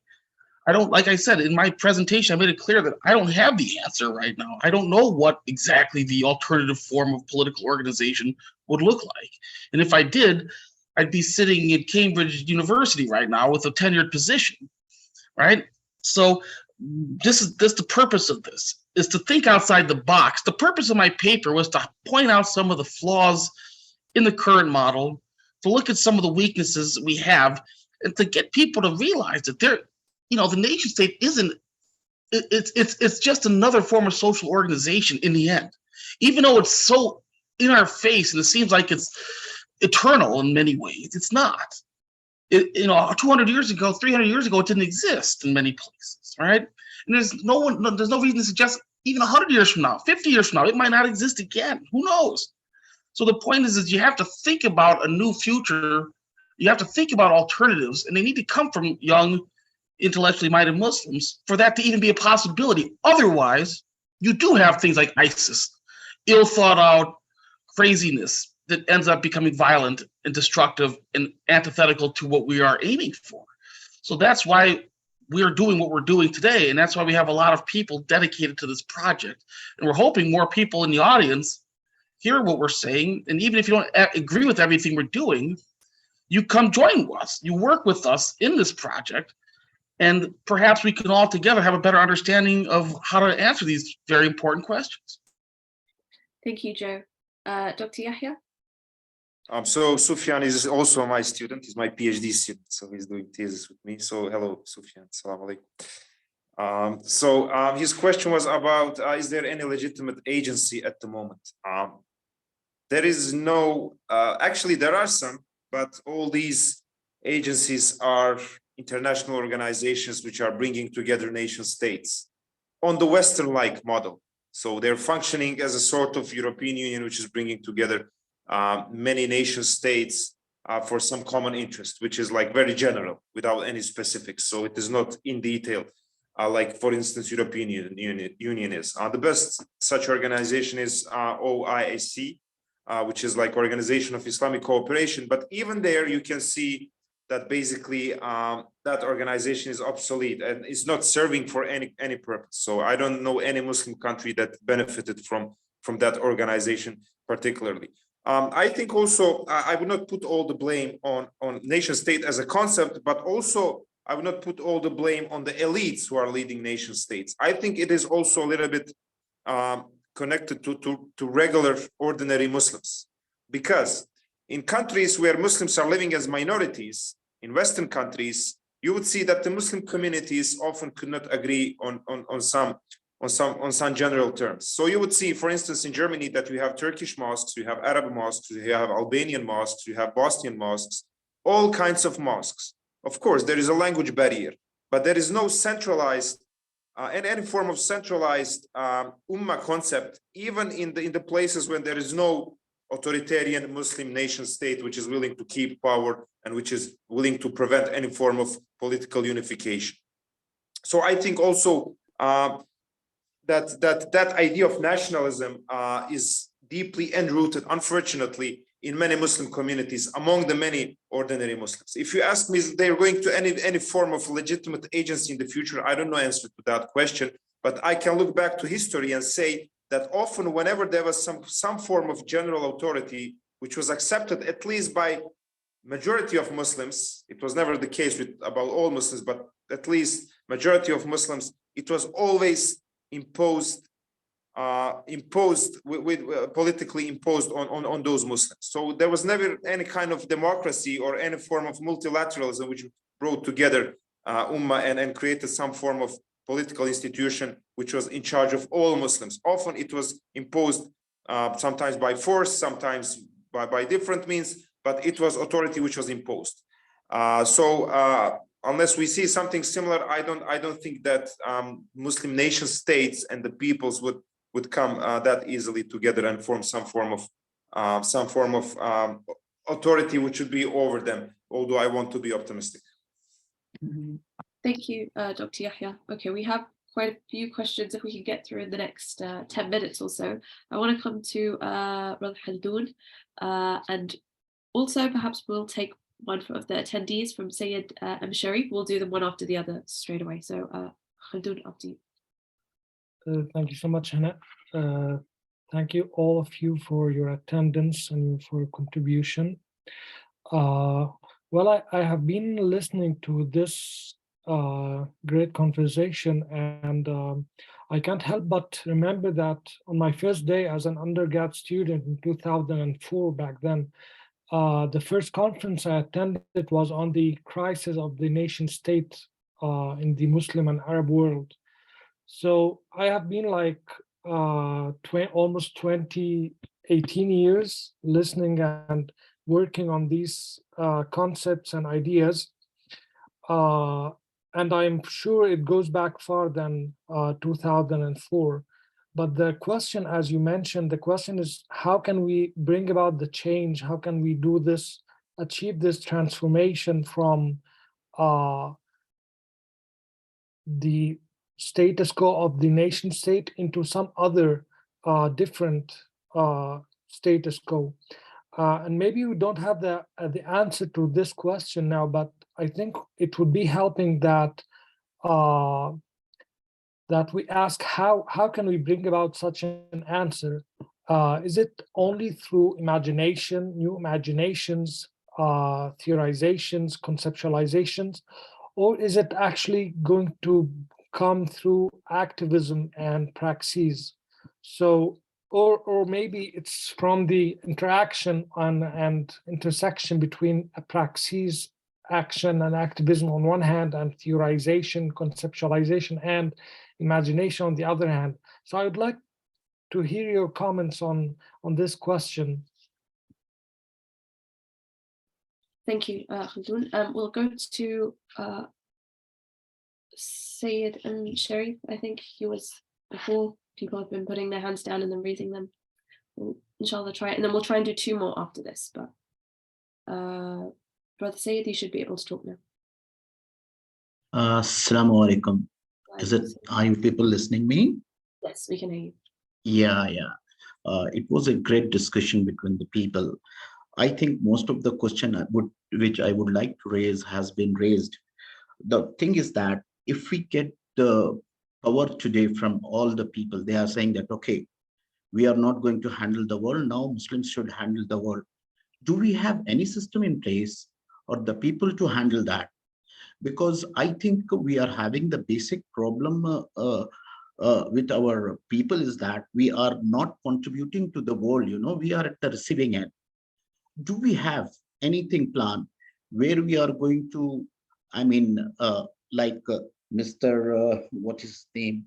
Sami was having said very correctly that it was the mistrust between the people, between the nations. See, nation is what I think is that I am not a researcher. I'm a very common person like anyone. I'm just saying that do we have capabilities to handle the world? Do we have anything to offer the world? Democracy is going to die. Capitalism is going to die. Communism is already dead.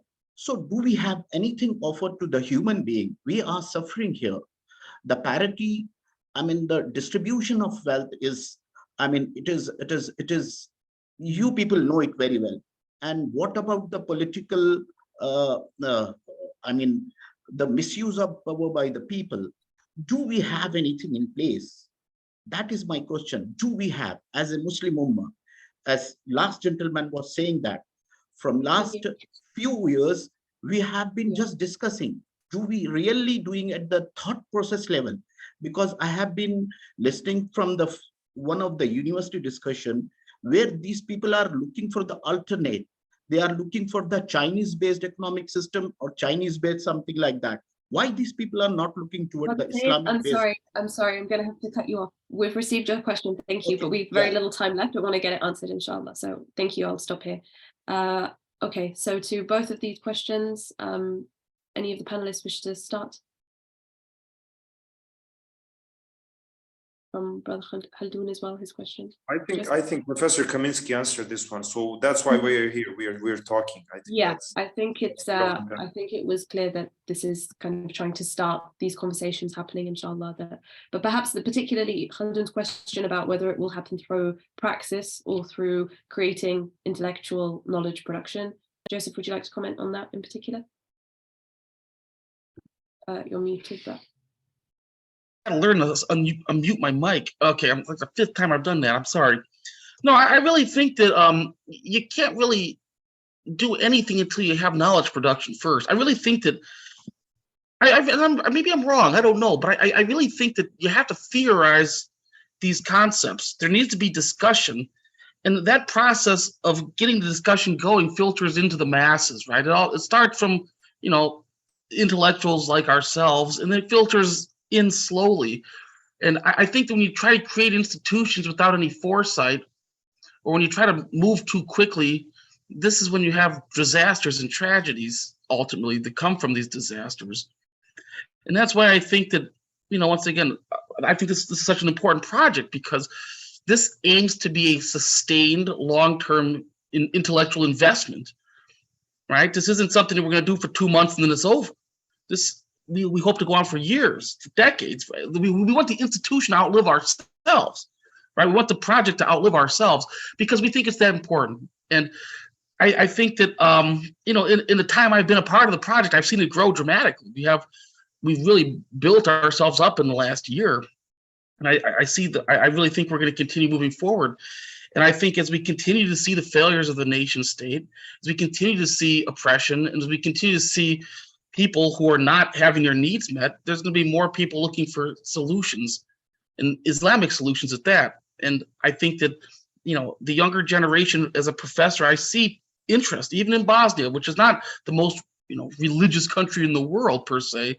I see a lot of students who do still see a very central role of Islam, and they want to see how it can operate. And they're asking me these same questions that many of you have asked today in this presentation. When that gives me hope that we're all at least thinking about the same problems. So I'll move on from there. I don't want to take any more time. Thank you, Joseph. I will just do one last question because I think Brother Shafat Wani has been waiting for a while, and then inshallah we'll wrap up. So if you could keep your comments brief, Brother Shafat, but please go ahead. Am I audible? Yes, we can hear you. Okay. Oh, a wonderful talk, Professor Kaminski. I mean, I could say that clearly, connecting the dots between capital and nation state, how nation state is basically governing the capital, which I couldn't see clearly in Halak's work of Impossible State. But right now, I want to take you back to early 20th century South Asia, where a debate happens between Muhammad Iqbal and Hussain Ahmad Madani on the idea of nation state and nationalism, where Iqbal is again this idea of modern nation state, and Hussain Ahmad Madani is portrayed as someone who supported the idea of composed nationalism or nation state structure. But interesting thing during my research that I could see in the works of Maulana Hussain Ahmad Madani, who was the rector of Deoband at that time, and Deoband movement, Madani acknowledges that after freedom from the British rule, that new order, which he refers to the modern nation state, will not entirely be based upon upon an Islamic major, which he calls an Islamic mayar in Urdu. However, the education of Muslims will be according to such a measure. In this respect, the freedom of India for Madani and Deoband movement is necessary for the sake of Islam. So it's not as if Madani was naive about the discourse of modern state and its centralizing tendencies. In a modern state, he argued that only source of authority were persuasion, guidance, and advice. Even if a population were wholly Muslim, no state attuned to the values of the era could legislate Islam except by the authoritarian tendency. So, I could see that Madani is creating a space for Muslims of India to participate in a participated democracy in a minority settings, but it's also creating justification for the idea of nation state in Muslim majority settings, which Peter Hardy calls theological pragmatism. I mean, how do you see this, Professor Kaminski? Thank you. Joe, go ahead. I'm sorry, could you summarize that?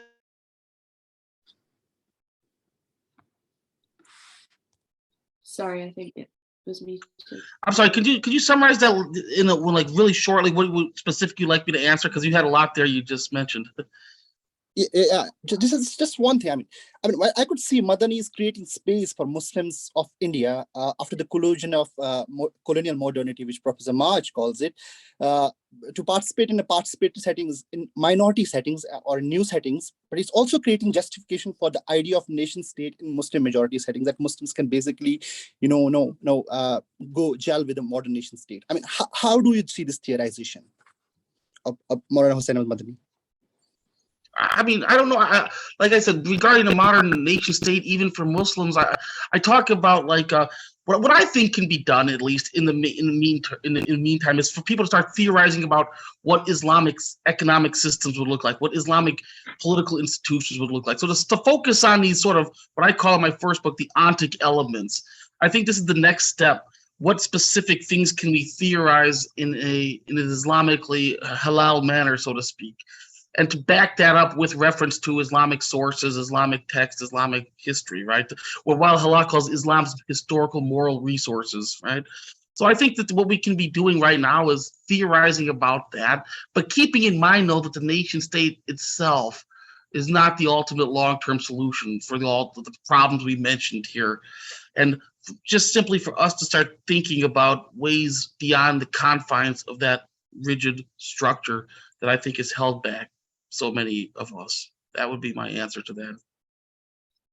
Thank you very much, Joseph. And thank you to all of our presenters today. Unfortunately, I'm going to have to finish off the Q&A part of the event here, but apologies to those of you who we didn't get to, some people who have written questions and some of our panelists as well.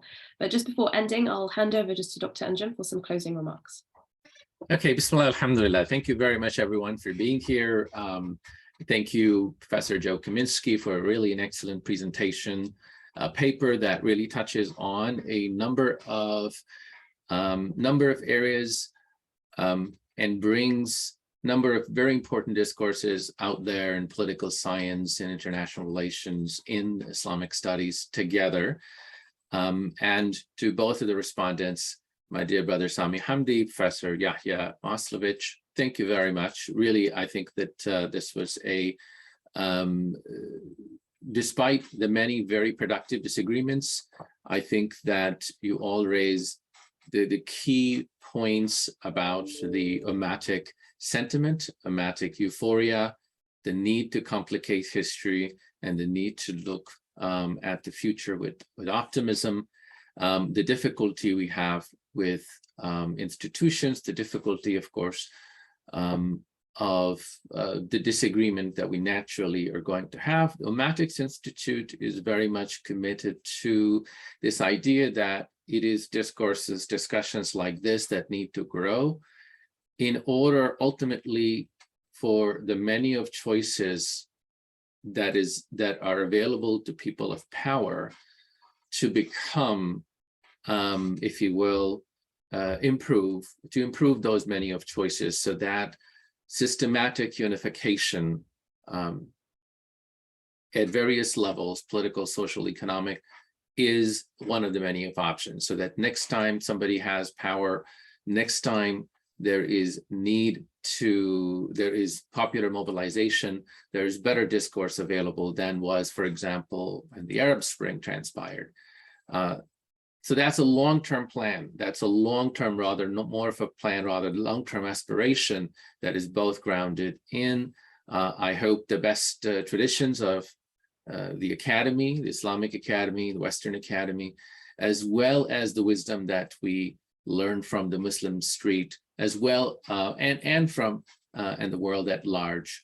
The Ummatics Institute is dedicated to bring those discussions together and to speak to the Muslim street, to the Muslim mind, to the Muslim mosque, and so that's for that. Any of you, those who are attending, those who have scholarship in this area, those who are interested in pursuing that scholarship, please stay tuned, stay in touch, join us if you haven't registered with our website, ummatics.org. Please do so. Reach out to us if you want to volunteer.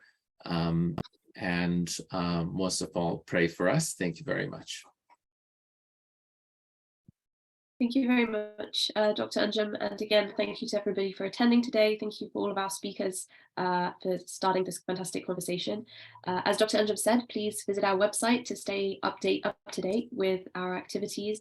You can subscribe to our email newsletter there, and you can also follow us on social media channels to hear about our upcoming articles and events. Professor Joseph Kaminski's paper will be available, as was mentioned previously, in the next couple of weeks on the website, inshallah. Until next time, assalamu alaikum.